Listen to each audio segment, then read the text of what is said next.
Hello everyone, welcome back to my channel. কিন্তু না, আজকে কোনো ব্লগ যাচ্ছে না। শুক্রবার করে আমার চ্যানেলে তোমরা একটা বড় ভিডিও দেখতে পাও এবং সেভাবেই আমি আমার ভিডিওটাও এডিট করে রেখেছিলাম। কিন্তু এখন দেশের যা পরিস্থিতি, সেটার দিকে নজর রেখে আমার ব্যক্তিগতভাবে ইচ্ছে হলো না কোনো ব্লগ পোস্ট করতে। তাই আজ নো ব্লগ। আজকের যে ব্লগটা সেটা তোমরা হয়তো দেখতে পাবে রবিবার, যদি পরিস্থিতি একটু ইমপ্রুভমেন্ট হয় তবেই। আর যদি পরিস্থিতি ভগবান না করুক যদি খারাপ হয়, তাহলে হয়তো সেই ব্লগটাও যাবে না। যাই হোক, তোমাদের সাথে কিছু কথা শেয়ার করতে চাই। সেটা হচ্ছে আহ, আজকে আমরা এই যে সুস্থ আছি, মোবাইল স্ক্রল করছি, বা আমি এই যে ক্যামেরার সামনে দাঁড়িয়ে ভিডিও করতে পারছি, নিশ্চিন্তে কালকে রাতে ঘুমোতেও পেরেছি, এটা একটাই কারণে। আমি জানি আমাদের বীর যোদ্ধারা বর্ডারে দাঁড়িয়ে অনবরত লড়াই করে যাচ্ছে আমাদের সুরক্ষার জন্য। সেই বীর যোদ্ধাদের জন্য অনেক রেসপেক্ট, অনেক ভালোবাসা, তাদের শত কোটি প্রণাম। এবং চলো সবাই মিলে প্রে করি তারা যাতে সুস্থ শরীরে ফিরে আসতে পারে। আচ্ছা, আর একটা কথা জানাই, আশেপাশে হয়তো তোমরা একটা নয়েজ পাচ্ছ, ওটা হচ্ছে এখানে কনস্ট্রাকশনের আওয়াজ। আমি ডে লাইটে শ্যুটটা করতে চেয়েছিলাম এবং বিকেলের মধ্যে এটা পোস্ট করতেও চেয়েছিলাম, তাই জন্য আমি এখন শ্যুটটা করছি।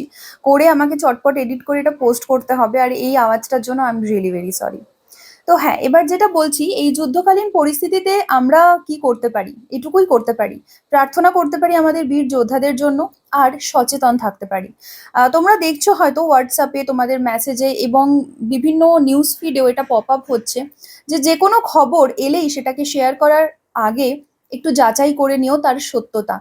অনেক ফেক নিউজ শেয়ার হচ্ছে এবং তার জন্য আই এম সো সরি, অনেক ফেক নিউজ শেয়ার হচ্ছে। তো সেটা আমরা বন্ধ করতে পারি নিজেরাই, কারণ সেটা আমরাই করছি।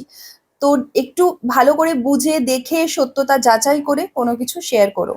আর একটা জিনিস, সেটা হচ্ছে আমি জানি না পরিস্থিতি কিরকম হবে, ভালো হবে কি খারাপ হবে, তবে প্রার্থনা করছি ভালোই হোক। কিন্তু যদি পরিস্থিতি খারাপের দিকে এগোয়, তোমাদের বলবো পারলে কিছু টাকা পয়সা ব্যাংক থেকে তুলে নিজেদের কাছে রাখো। কিছু গ্রসারিজ মানে চাল ডাল তেল নুন আলু, এটুকু ঘরের মধ্যে মোটামুটি 10 দিন বা এক সপ্তাহের জন্য ঘরে মজুত রাখো।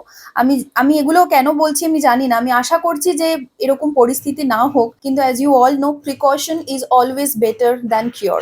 সবাইকে এটুকুই বলবো, ভালো থাকো, সুস্থ থাকো, নিরাপদে থাকো। আজকে আর বেশি কথা বলবো না, ব্লগটা বেশি লেন্দি করবো না, শুধু এটুকুই বলবো, চলো সবাই মিলে প্রে করি যাতে শত্রুদের সাথে মোকাবিলা করে আমাদের বীর যোদ্ধারা সুস্থ শরীরে ফিরে আসতে পারে। আহ, এবং এটাই বলবো, আমরা সবাই যেন ভালো থাকি, সুস্থ থাকি, নিরাপদে থাকি। Stay safe, stay blessed. জয় হিন্দ।